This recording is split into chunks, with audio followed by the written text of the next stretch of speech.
ദാ ഈ ഒരാളുണ്ടല്ലോ, ഇയാൾക്ക് 2 ആഴ്ച കൂടുമ്പോൾ ഒരു വട്ടെങ്കിലും ഉണ്ണിയപ്പം കഴിക്കാൻ ഭയങ്കര കൊതിയാണ് ട്ടോ. അപ്പോൾ ഇടയ്ക്കിടയ്ക്ക് എന്നെക്കൊണ്ട് ഉണ്ടാക്കിക്കുകയും ചെയ്യും. ഇപ്പോൾ ഏകദേശം ഒരു 2, 3 ആഴ്ചയൊക്കെ ആയിട്ടുണ്ട് ഉണ്ണിയപ്പം റെഡിയാക്കി എടുത്തിട്ട്. ഇന്നലെ മുതൽ തുടങ്ങിയതാണ് ഉണ്ണിയപ്പം ഉണ്ണിയപ്പം എന്നുള്ള പരാതി. എന്നാൽ പിന്നെ ഇന്ന് അതങ്ങ് തീർത്തു കൊടുക്കാമെന്ന് വിചാരിച്ചു.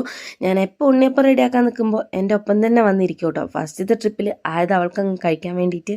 അവൾ കഴിച്ച് നോക്കിയതിന് ശേഷമേ ബാക്കിയുള്ളവർക്കൊക്കെ കൊടുക്കുള്ളൂ കേട്ടോ. അതവളുടെ സ്ഥിരം പല്ലവി തന്നെയാണ്. ഇതുപോലുള്ള ഉണ്ണിയപ്പം ലവേഴ്സ് ഇവിടെ ഉണ്ടെങ്കിൽ നമ്മുടെ വീഡിയോക്ക് ഒന്ന് ലൈക്ക് ചെയ്യാം കേട്ടോ. അങ്ങനെ ഇതാ നമ്മുടെ ഫസ്റ്റത്തെ ട്രിപ്പ് ഉണ്ണിയപ്പൊക്കെ നല്ല അടിപൊളിയായിട്ട് തന്നെ സെറ്റായിട്ട് കിട്ടിയിട്ടുണ്ട്. ആൾ ഭയങ്കര വെയിറ്റിംഗ് ആണ് കേട്ടോ. അപ്പം ഞാൻ നല്ല ചൂടുണ്ടെന്ന് പറഞ്ഞിട്ടൊന്നും സമ്മതിക്കുന്നില്ല, വേഗം കഴിക്കണം, അത്ര തന്നെ ഉള്ളൂ. പിന്നെ ഞാനിതാ ഒരു പീസ് എടുത്തിട്ട് ഇങ്ങനെ ഊതി ഊതി ചൂടൊക്കെ ആറ്റിയിട്ടാണ് കേട്ടോ കൊടുക്കുന്നത്. കൊടുത്ത് കഴിച്ച് നോക്കുമ്പോൾ നല്ല ഇഷ്ടപ്പെട്ട്. അതിപ്പോൾ രസമില്ലെങ്കിലും രസം ഉണ്ടെങ്കിലും ആൾക്ക് ഉണ്ണിയപ്പത്തിൻ്റെ ആ ഒരു ഷേപ്പായി കിട്ടിയാൽ മതി കേട്ടോ. ചൂടുണ്ടോ?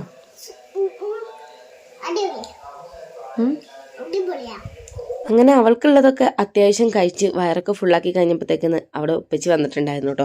പിന്നെ ഇതാ ഉണ്ണിയപ്പമൊക്കെ ചുട്ട് കഴിഞ്ഞ് ഞങ്ങളെല്ലാവരും കൂടെ ഇന്ന് ഉണ്ണിയപ്പം ചായക്കെ കുടിച്ചു. അതിനുശേഷം ഇതാ ഈ വർഷത്തെ ഫസ്റ്റത്തെ കാട്ടുമാങ്ങയും കിട്ടിയിട്ടുണ്ടായിരുന്നു കേട്ടോ. അതൊക്കെ കഴിച്ച് കഴിഞ്ഞ് ഇനിയിപ്പോൾ ഡിന്നറിനുള്ള പരിപാടിയൊക്കെ നോക്കണം. അപ്പോൾ കുഞ്ഞാക്ക വരുന്ന ടൈമിൽ നമുക്ക് ചിക്കനൊക്കെ കൊണ്ടുവന്നിട്ടുണ്ടായിരുന്നു കേട്ടോ. പിന്നെ വേഗം ചിക്കൻ കറിയും വെച്ചു, കുറച്ച് ചപ്പാത്തി റെഡിയാക്കി എടുത്തു. കുട്ടികൾക്കൊക്കെ രാത്രി ഉണ്ണിയപ്പം ചിക്കൻ കറിയും മതി എന്ന് പറഞ്ഞിട്ടുണ്ടായിരുന്നു. അപ്പോൾ പിന്നെ ഞാൻ കുറഞ്ഞ അളവിലെ ചപ്പാത്തി ചുട്ടെടുത്തിട്ടുള്ളത്. അപ്പോൾ ഇത്രയേ ഉള്ളൂ നമ്മുടെ ഇന്നത്തെ വിശേഷങ്ങൾ. വീഡിയോ ഇഷ്ടപ്പെട്ടാൽ ലൈക്ക് ചെയ്യാൻ മറക്കല്ലേ.